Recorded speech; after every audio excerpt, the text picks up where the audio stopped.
species to move again by the time of the next planting season. These were priority cases identified by the industry itself, and we have progressed further cases since announcing the Windsor framework. We're working closely with a wide range of stakeholders to ensure that gardeners, farmers and growers can access plants and seeds from a wide variety of sources. Ian Paisley. Thank you, Mr. Speaker. With regards to veterinary medicines, I fear the Minister's sunny optimism may be somewhat misplaced. After all, his preferred stakeholder, Mr. Bernard von Goffem, the Director General of Food Sustainability, has made it abundantly clear to DEFRA and to the UK Government that the negotiations on this matter are, in his words, over. The deal is done. There will be no change to veterinary sciences. This means insulin will no longer be available in Northern Ireland for animals. Veterinary medicines against botulism, of which there were 144,000 issued last year, will no longer be available. What is the Secretary of State and the Minister going to do about this? Tell him.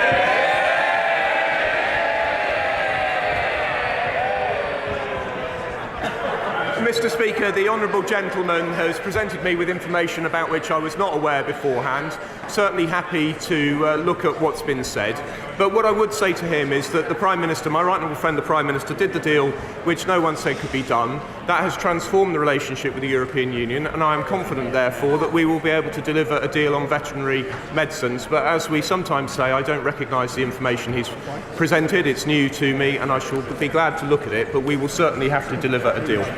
Teresa Willis. The Ulster Farmers Union estimate that 1,700 veterinary medicines could be withdrawn from the market in Northern Ireland unless the Windsor framework is fixed. Can I urge the Minister to do that? Certainly, Mr. Speaker, my right honourable friend makes her point with great clarity.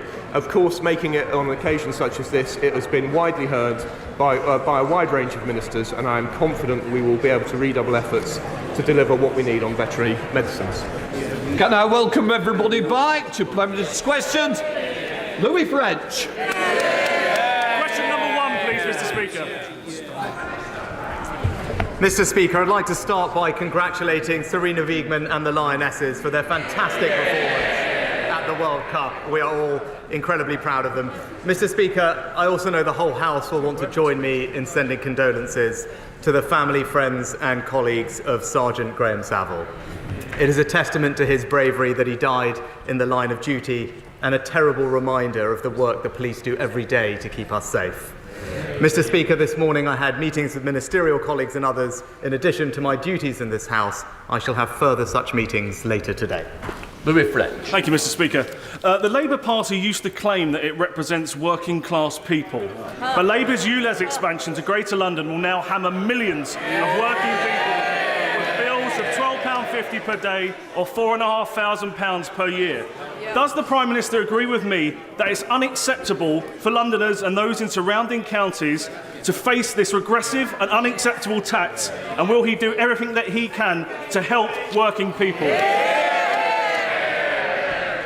Well, Mr. Speaker, I agree with my honourable friend. It is disappointing that last week the Labour leader allowed the Labour mayor to introduce ULEZ, charging hard-working people £12.50 every time they start their car, adding to the burden of the cost of living. All I can say, Mr. Speaker, is while we focus on helping hard-working families, all he does is punish them. We now come to Leader of the Opposition, Keir Starmer. Thank you, Mr. Speaker. Can I join the Prime Minister in congratulating the Lionesses and his comments about Sergeant Saville? I think we all speak for the whole House when we speak on that subject. I'd also like to extend the warmest welcome to our new Labour member for Selby and Ainsty. He's already made history for the Labour Party by overturning the largest Tory majority ever in a by-election. And I'd also welcome the honourable members for Uxbridge and South Ruislip, Somerton and Frome. Mr. Speaker, the roof of Singlewell Primary School in Gravesend collapsed in May 2018. Thankfully, it happened at the weekend and no children were injured. The concrete ceiling was deemed dangerous and liable to collapse, and everyone knew the problem existed in other schools. Yet the Prime Minister decided to halve the budget for school maintenance just a couple of years later. Does he agree with his Education Secretary that he should be thanked for doing a good job? Mr. Speaker, I know how concerned parents, children and teachers are, and I want to start by assuring them that the government is doing everything it can to fix this quickly and minimise the disruption to children's education. We make no apology for acting decisively in the face of new information. And let me provide the House with an update on where we are. Of the 22,000 schools in England, the vast majority won't be affected. In fact, in 2/3 of inspections of suspected schools, RAC is not actually present. And to tackle the 1% of schools that have been affected so far, the 1%, we are assigning each of those schools a dedicated caseworker and providing extra funding to fix the problem. In the majority of cases, children will attend school as normal, and the mitigations take typically just days or weeks to complete. We will do everything we can to help parents, support teachers, and get children back to normal school life as quickly as possible. Keir Starmer. Well, Mr. Speaker, Wood Green Academy in Sandwell was on Labour's building list in 2010. They scrapped it, and now children there are in a crumbling school. The head of the National Audit Office accuses him of taking a sticking plaster approach. The NAO report says he cut £869 million. The person who ran the Department for Education says he is personally responsible. Now, on Monday, he leapt to his own defence, saying it's utterly wrong to blame him. So why does literally everyone else say it's his fault? Mr. Speaker, the professional advice from the technical experts on RAG has evolved over time, and indeed it is something that successive governments have dealt with, dating back to 1994, Mr. Speaker. Now, as new advice has come forward, the government has rightly, decisively and swiftly acted in the face of that advice. But he talked about school budgets and talked about what I had done, but let me just walk him through the facts of actually what that spending review did, because he brought it up. Well, no, he's brought it up, so presumably he would like to hear the facts. Funding for school maintenance and rebuilding will average £2.6 billion a year over this Parliament as a result of that spending review, which represents a 20% increase on the years before. Indeed, Mr. Speaker, far from cutting budgets, as he alleges, the amount spent last year was the highest in a decade. That spending review maintained, Mr. Speaker, that spending review maintained the school rebuilding programme, delivering 500 schools over a decade, a pace completely consistent with what had happened previously. And, Mr. Speaker, it is worth pointing out that during the parliamentary debates on that spending review, the Labour Party and him did not raise the issue of RAC one single time. So before he jumps on the next political bandwagon, he should get his facts straight.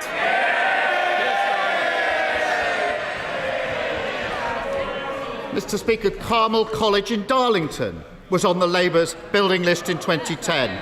They scrapped it, and now children there are in a crumbling school. And on the one hand, we have him saying it's nothing to do with him. On the other side, we have the facts. And there's a simple way to clear this up. Why doesn't he commit to publish the requests from the Department of Education for the school rebuilding programme and what risks he was warned of before he turned them down? Mr. Speaker, the honourable gentleman has now brought up twice the Labour school rebuildings programme. He's now brought it up twice. So let's just look at that and look at the facts surrounding that, because we do know the truth about that programme, Mr. Speaker, because the NAO, as he's called on, actually reviewed that programme later on. What did they find? They found that Labour's school rebuilding programme actually excluded 80% of schools. Next, what did they find? That it was a third more expensive than it needed to be, needlessly wasting resources that have gone to schools. And Mr. Speaker, this is the worst bit. The worst bit is that programme, because now he's talking about the physical condition of schools, that programme only allocated funds solely on the basis of ideology with no regard whatsoever to the physical condition of schools, Mr. Speaker. That's why the independent James Review described that programme as time-consuming and expensive, just like the Labour Party.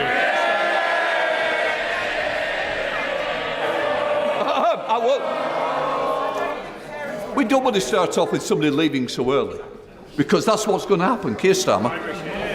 Well, Mr. Speaker, they want more, so let me continue. Ferryhill School in County Durham was on Labour's building list in 2010. They scrapped it, and now children there are in a crumbling school. The truth is, this crisis is the inevitable result of 13 years of cutting corners, botched jobs, sticking plaster politics. It's the sort of thing you expect from cowboy builders, saying that everyone else is wrong, everyone else is to blame, protesting that they've done an effing good job, even as the ceiling falls in. The difference, Mr. Speaker, is that in this case, the cowboys are running the country. Isn't he ashamed that after 13 years of Tory government, children are cowering under steel supports, stopping their classroom roof falling in? Anymore. Just seriously, I will calm down. First session, I understand people are excited to be back at school, but we expect better behaviour. Prime Minister. Well, Mr. Speaker, this is exactly the kind of political opportunism that we've come to expect from Captain Hindsight over here. Before today, he's never once raised this issue with me across this dispatch box. It wasn't even worthy of a single... It's the same for this side as well. Can I just say, we're going to have a calmer question times going forward. I want to hear the question, I want to hear the answers, just like your constituents, Prime Minister. Mr. Speaker, before today, he never once raised this issue with me in Parliament. It wasn't even worthy of a single mention in his so-called landmark speech on education this summer. And if we'd listened to him, our kids would have been off school and locked down for longer. It's as simple as that. He talks about 13 years. Well, let's see what happened. When we came into office, 2/3 of schools were good and outstanding. Now it's 90%, Mr. Speaker. We introduced the pupil premium to get more funding to the most disadvantaged pupils, Mr. Speaker. Today, they are 75% more likely to go to university. And as a result of our reforms, we now have the best readers in the Western world, Mr. Speaker. That's what 13 years of education reform gets you, all of which opposed by the party opposite. Well, it claims to be a man of detail. There are 100 parliamentary questions from this side on this issue and an Opposition Day motion. But, Mr. Speaker, let us continue. Holy Family Catholic School in Bradford was on the Labour building list in 2010. They scrapped it, and now children there too are in a crumbling school. Mr. Holden, I think I've heard enough. No then, this is the last time you make your mind up. You either go now or you're quiet for the rest of us. And, Mr. Speaker, if you can believe it, in April this year, the Education Secretary signed a contract for refurbishment of her offices.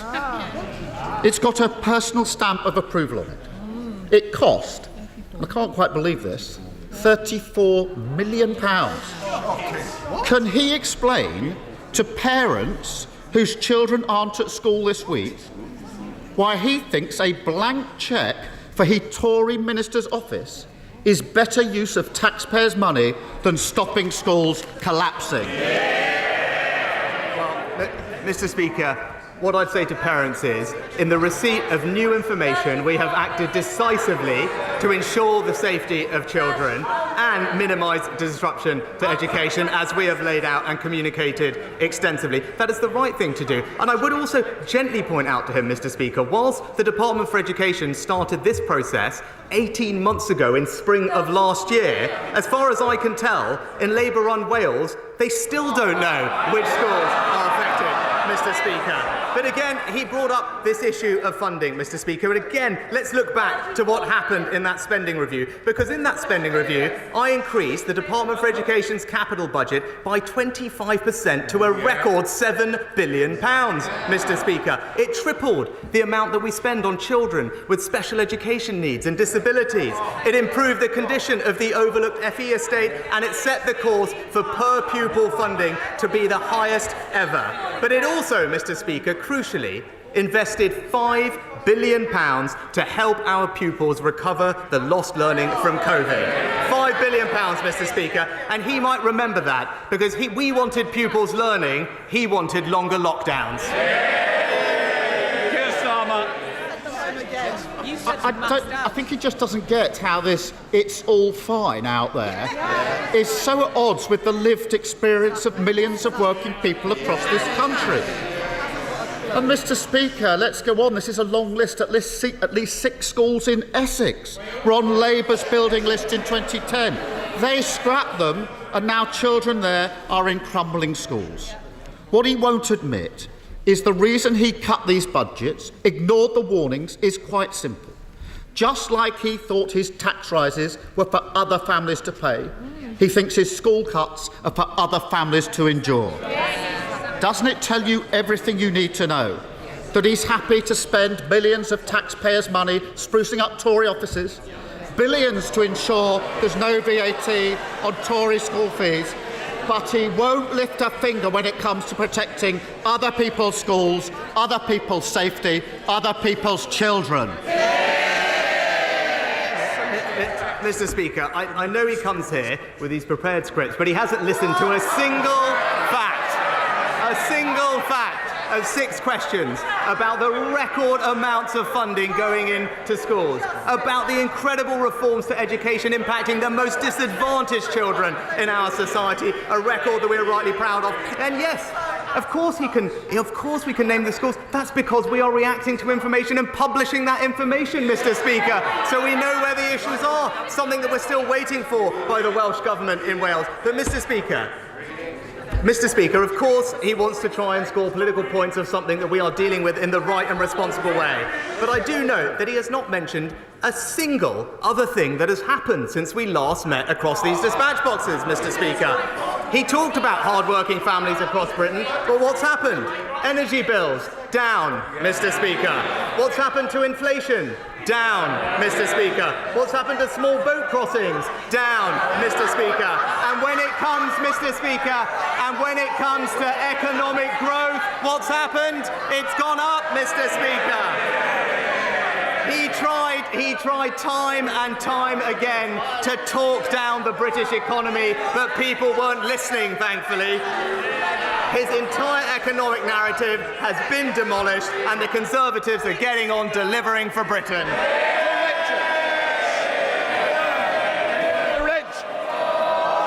There will be more. Nicola Richards. Against a backdrop of improving economic news, inflation falling, energy bills coming down, growth up, people in the West Midlands are disappointed to see that Labour-run Birmingham City Council has gone bankrupt. As a Sandwell resident and a West Bromwich MP, I'm no stranger to Labour incompetence. Does the Prime Minister agree that Labour have demonstrated yet again that they always run out of other people's money? Mr. Speaker, my honourable friend is exactly right. We started by hearing how Labour in London are charging hard-working people with ULEZ. Now we're hearing about how Labour in Birmingham are failing hard-working people, losing control of taxpayers' money and driving their finances into the ground. They've bankrupted Birmingham, Mr. Speaker. We can't let them bankrupt Britain. We come to the leader of the SNP, Stephen Flynn. Mr. Speaker, the public needs no reminding that today marks a year since the Prime Minister's predecessor took office. And upon her speedy departure, they will have thought that things were going to get better. But when we look at unemployment figures, they're higher. When we look at food prices, they're higher. When we look at mortgage rates, they're higher. And economic growth is stagnant. So can I ask the Prime Minister, when is he going to get off his backside and do something about it? Well, Mr. Speaker, I think what the honourable gentleman failed to point out is that the amount of times I've sat across the dispatches from him and his colleagues and heard how somehow we were a laggard when it came to growth, Mr. Speaker. What he didn't do is take the opportunity to correct the record today, now that the pub figures have been published, which demonstrate, in fact, we had the fastest recovery out of any European economy after COVID. Even Flynn! Mr. Speaker, you'd be forgiven for thinking that the Prime Minister thinks everything is all right. But let's look at his proposals for the winter when it comes to a cost of living package. Because when it comes to energy bills, his plan, of course, is to do nothing. When it comes to mortgage bills, his plan is to do nothing. And when it comes to food bills, his plan is to do nothing. So when the when the Secretary of State for Education said earlier this week that everyone was doing nothing, she was referring to the Prime Minister, wasn't she? Mr. Speaker, I think he's a little bit out of practice, because when it comes to energy bills, what we have done is pay for around half of a typical family's energy bill over the past year. Support worth £1,500, Mr. Speaker, benefiting families in Scotland. He asks about mortgages, Mr. Speaker. The Chancellor's Mortgage Charter covers 90% of the mortgage market and ensures that a typical mortgage holder can save hundreds of pounds a month when it comes to their mortgage refinancing. And when he talked about energy, thanks to the actions of this government, we are supporting the hundreds of thousands of jobs in the Scottish oil and gas industry, securing this country's energy supply, something that he opposes. I will always do what's right for the people of Scotland, Mr. Speaker, and it's time the SNP did the same. Thank you, Mr. Speaker. I was delighted when the Prime Minister last year said that on his watch we would not lose swathes of farmland to solar applications, instead rightly arguing for solar to be installed on rooftops. Yet my constituency sees a constant flow of planning applications for solar farms and battery storage plants on food-producing land. So can I ask my right honourable friend, when will his pledge become a reality? Yeah, quite right. Quite right. Mr. Speaker, my honourable friend makes an excellent point. Now, solar is one of the cheapest forms of electricity generation, so it's right that we try and see more of it across the country. But we do need to protect our most valuable agricultural land so that they can produce food for the nation and increase our food security. And that's why, thanks to our changes, the planning system now sets this out explicitly with a clear preference for brownfield sites. Now, of course, we want to do more to encourage barn-top solar, Mr. Speaker, and DEFRA will be updating the House with further information on that policy in due course. Andrew Bridgen. Speaker, last week the Prime Minister stated that he was proud of his furlough scheme. I wonder, Mr. Speaker, if he's equally proud of the 400 billion it put on the national debt and the inflation it's caused. Was he proud of the jobs lost, businesses closed and lives crushed due to the lockdowns? Is he proud of the increased NHS waiting list, premature deaths and the 1 million young people now needing mental health support? And finally, Mr. Speaker, is he proud of the excess deaths affecting every one of our constituencies that nobody wants to talk about?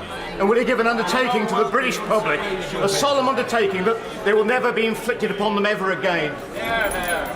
Well, Mr. Speaker, as the honourable gentleman knows, there is a formal inquiry regarding COVID which will examine all the decisions that were made, including lockdown and the impacts of them. But with regard to the furlough scheme, Mr. Speaker, I am proud that at a time of extreme anxiety in the country, facing an unprecedented situation, that this government put its arms around the British public to ensure that we protected 10 million jobs. And as the report from the ONS showed last week, those actions, combined with all the other things we did to support the economy, ensured that we had the fastest recovery through the pandemic of any European nation. Dr. Neil Hudson.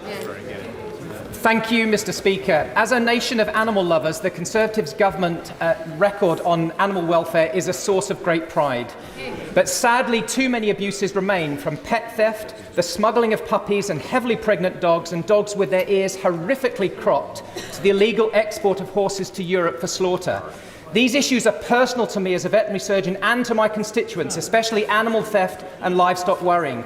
Can the Prime Minister reassure the House that animal welfare is a key government priority and that he will bring forward the necessary legislation to tackle these issues as soon as possible? Mr. Speaker, can I thank my honourable friend for both raising this issue but also his work and expertise in the area. I'm proud that thanks to the actions that previous governments have taken with regard to things like cat microchipping, the ivory ban, or indeed raising the maximum sentence for animal cruelty to 5 years, we are now the highest ranked G7 nation when it comes to World Animal Protection Index. But we are determined to go even further and deliver on our manifesto commitments individually during the remainder of this Parliament. Rachel Hopkins. Thank you, Mr. Speaker. The Prime Minister has said he'll lead a government of honesty, accountability and integrity. So can the Prime Minister explain how he was found to have breached the Code of Conduct, this time for failing to declare his wife's shares in a childcare agency which received a monetary boost from measures in his budget?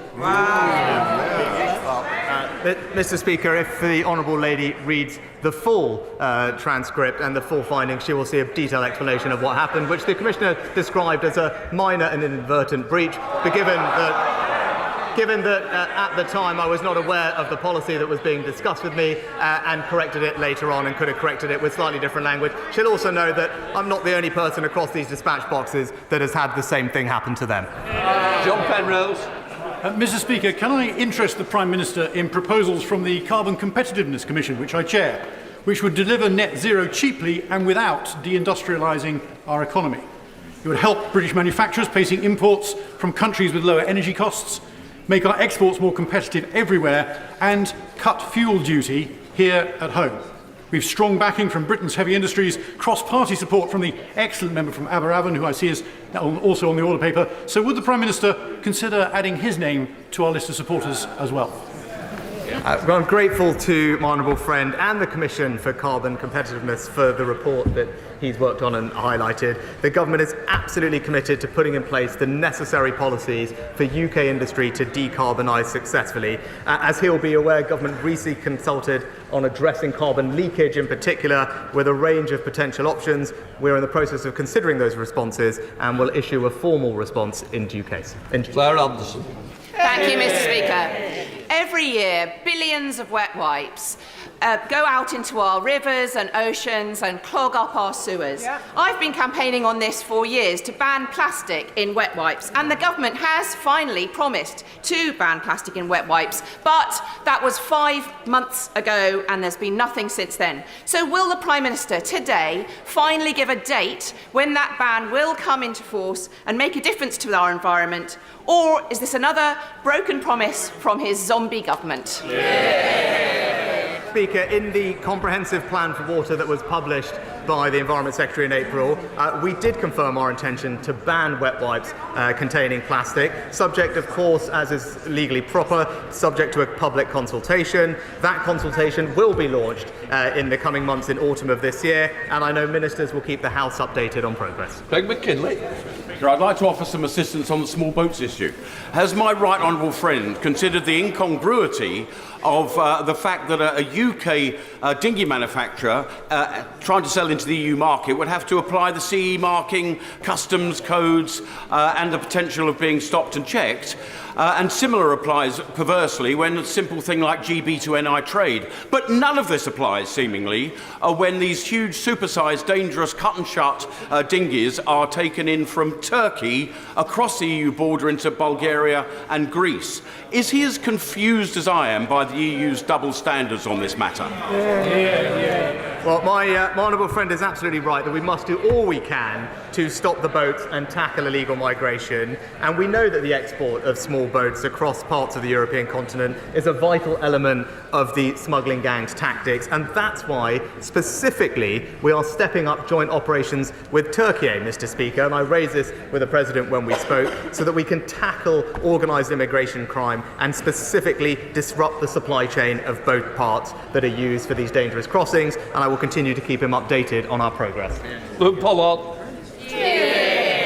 Thank you, Mr. Speaker. 2 years ago in Plymouth, we lost 5 people in the worst mass shooting the country has seen for a decade.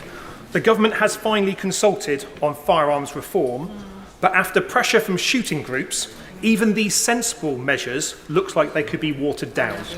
So will the Prime Minister bow down to lobbyists from the shooting industry, or will he stand with the grieving families and those in Plymouth who want to see no other tragedy like this ever happen again with stronger gun laws?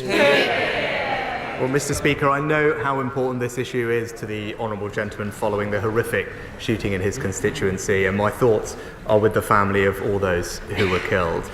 He will know that firearms are subject to stringent controls, and rightly so, but those controls are kept under constant review. For example, we've taken action to improve information sharing between GPs and the police to make sure that people are not given access to firearms without their medical conditions being checked, and the statutory guidance for chief officers of police have been improving so that how people apply for firearms is assessed properly, including checks on social media. With regard to the matter that he specifically raises, the Home Office is in the process of considering responses to that consultation and will respond in due course. Stephen Metcalfe. Thank you, Mr. Speaker.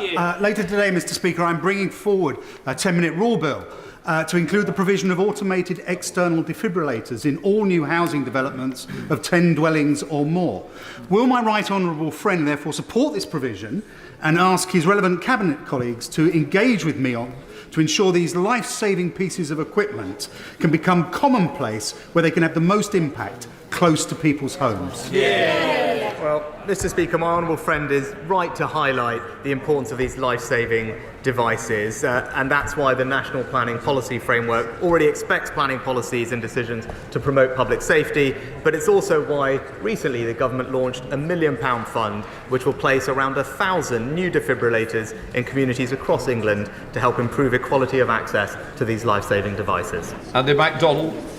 In 2019, Outwood Academy's Riverside Free School application in Middlesbrough was approved, with its first Year 7 intake arriving the following year. And that has happened every year since, but there's still no new building. I've had no response to my request for a meeting with the Secretary of State, but that original intake are destined to spend their entire secondary education in various temporary adapted premises. Mr. Speaker, with pupils being shunted around old buildings, talk of levelling up and addressing the GCSE attainment gap rings hollow. So can the Prime Minister and his Education Secretary get off their derrieres and sort this out? Well, Mr. Speaker, I'm happy to ensure that the honourable gentleman gets an answer to the specific question he raised on the school. But more generally, I'm proud of what the government's doing in Teesside and the Tees Valley to support education, with the recent announcement of new sixth forms, but also as an education improvement area, receiving extra funding and resources. And that's why we've seen standards in reading and maths increase considerably, and we're determined to keep going. Priti Patel. Because the Prime Minister is aware of how the RAC issue has really affected schools in Essex. We've got a high number of schools that have been impacted, and he's rightly said today that the government's doing everything it can to get children back to school.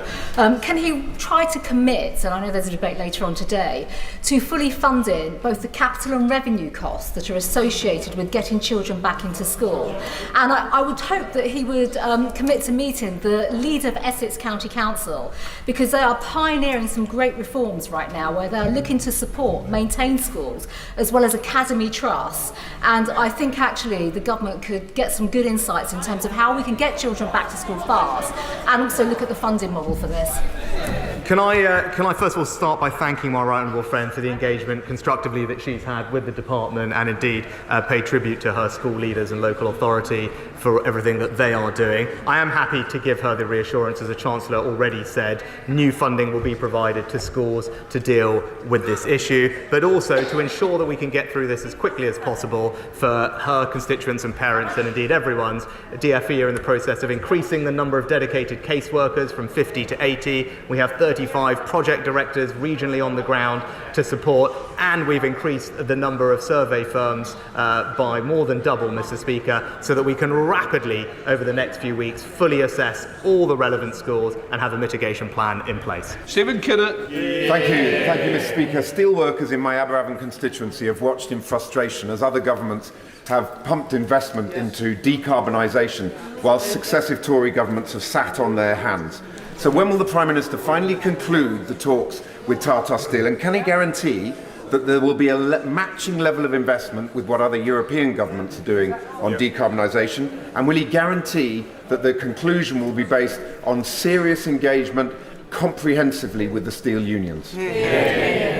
Well, Mr. Speaker, steel is absolutely vital to the UK. This is something that, of course, is of interest to the honourable gentleman, but something that I've also discussed extensively with my honourable friend from Scunthorpe, and that's because the industry supports local jobs and economic growth. Now, conversations with specific companies like Tata are ongoing, but they are understandably commercially sensitive. But we do share the ambition of securing a decarbonised, sustainable and competitive future for the industry in this country. And in the meantime, we are supporting the sector, Mr. Speaker, with our energy industries exemption, which provides discounted energy bills, and the Industrial Energy Transformation Fund, which supports steel companies with their energy bills and the transition through capital to a greener future. Mark Fletcher.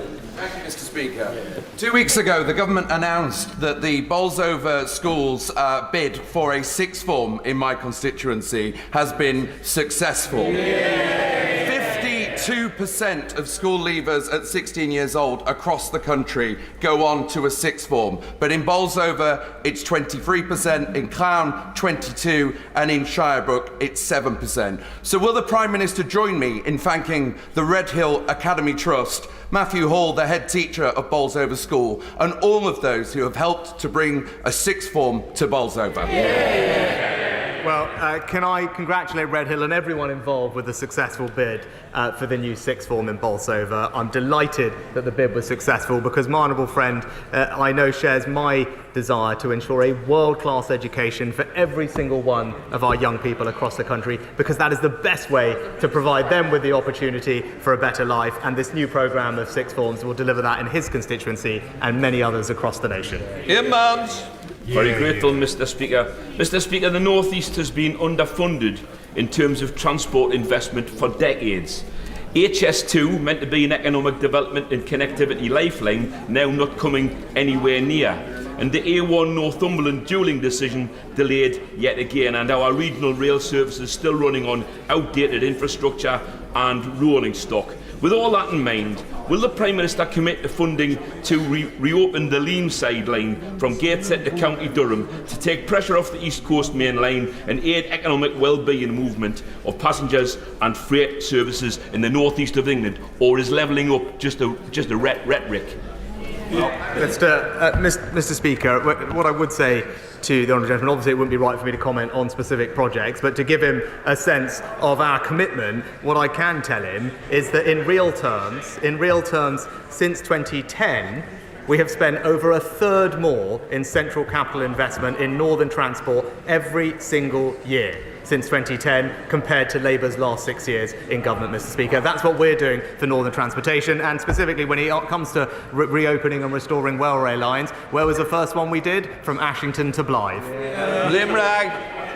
Yeah, I have a cheerful question that I know my right honourable friend the Prime Minister will find impossible to resist, because he'll be aware of the work I've been doing with the Number 10's UK Ambassador for Mental Health, Dr. Alex George, to establish early intervention mental health hubs across the country. Now, we've got the pilot, which seems lost somewhere between the Treasury and the Department of Health, but I know he'll sort that problem out.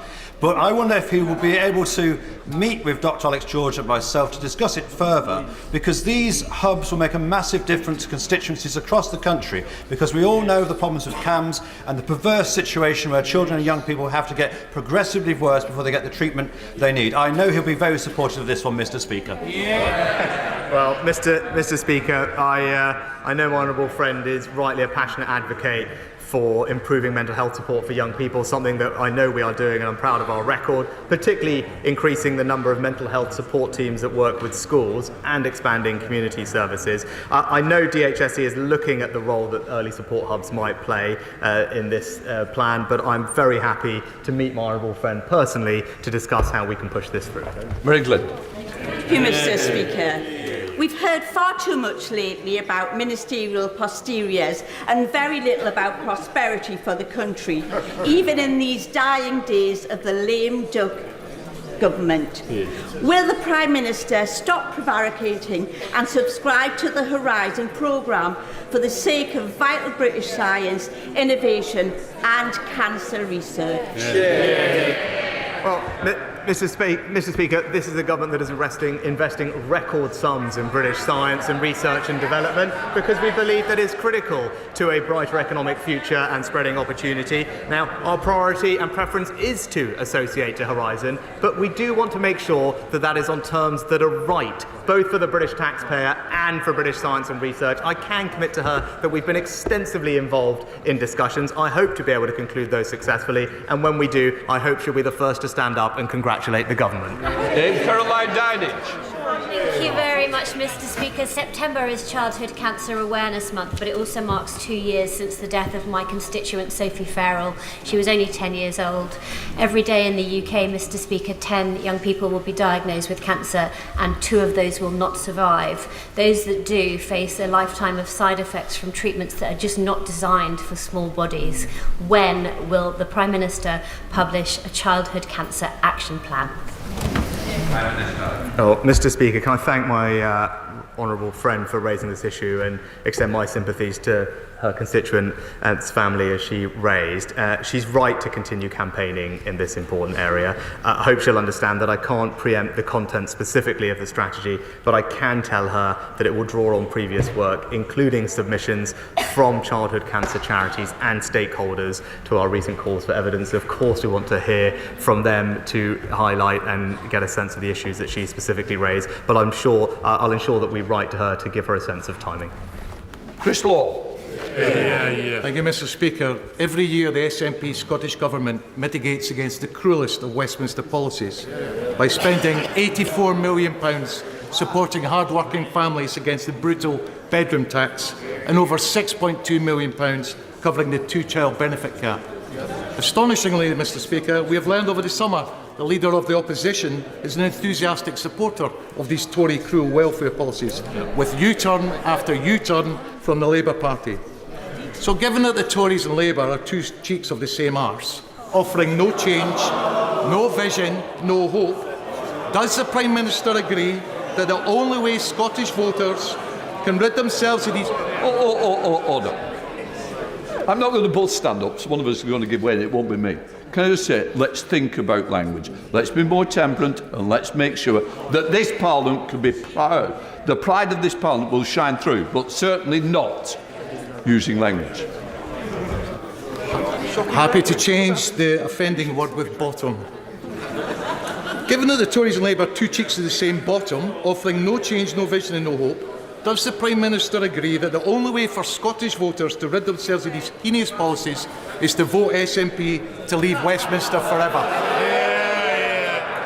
Mr. Speaker, obviously not, but I think the thrust of that question was directed at the Leader of the Opposition rather than me. I won't want to get in the middle of that, but what I can say is we want to ensure a welfare system that is compassionate and looks after the most vulnerable in our society, while supporting those who can into work to do so, because that's also fair for everyone else and British taxpayers. I believe that is a system that we are achieving, Mr. Speaker, and right now we're providing thousands of pounds of support to help with energy bills and everything else to people in Scotland, and we will continue to do so.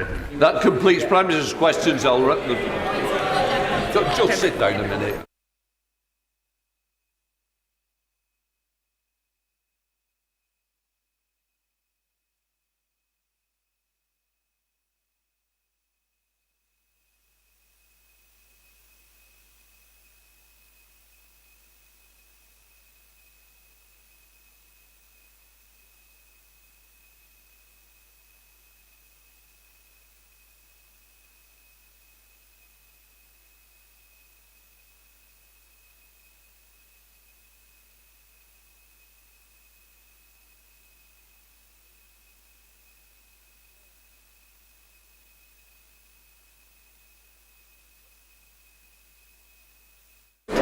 Point of order, Lucy Powell. Thank you, Mr. Speaker.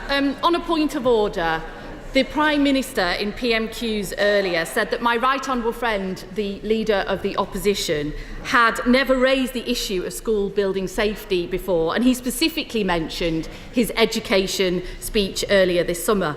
This is categorically untrue, and I wondered if the Prime Minister wanted to correct the record. He mentioned it as part of that speech, in fact.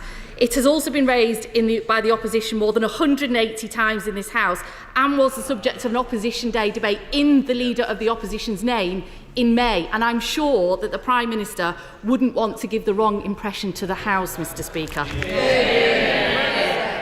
Can I just say, first of all, you've raised the point of order quite correctly. You've actually corrected the record yourself, and I'm sure that the Prime Minister will be notified of the point that you have raised, and then we'll leave it for now and we will see what happens. David Linden. Order. May I seek your guidance, Mr Speaker, on how honourable members may be able to hold energy companies to account for their shortcomings with their business customers?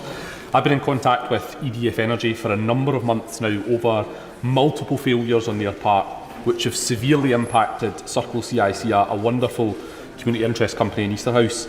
EDF's multiple failures to correct their mistakes are incredibly worrying, and I seek your guidance as to how a member of this House might be able to use its procedures